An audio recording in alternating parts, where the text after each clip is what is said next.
250। पानी का बिल भी इसी महीने भरना है, बिजली का बिल भरना है।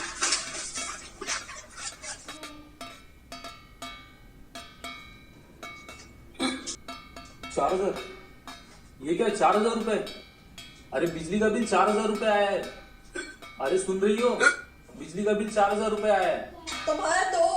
ऐसा क्या करती हो तुम दिन भर घर पे बैठे बैठे?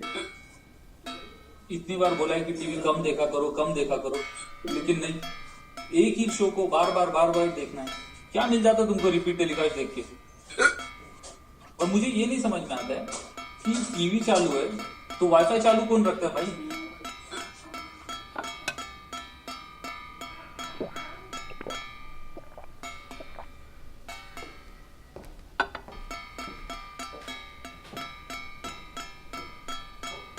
कितनी बार कहा है कि जब काम नहीं है तो ऑफ करके रखो, लेकिन यहाँ पर एसी भी चलेगा, फैन भी चलेगा।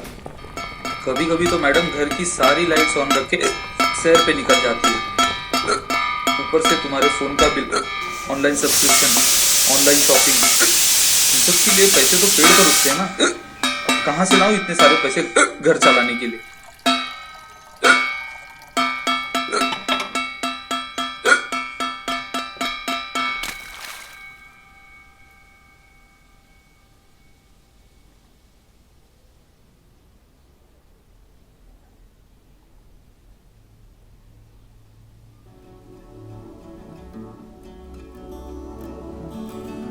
Thank you.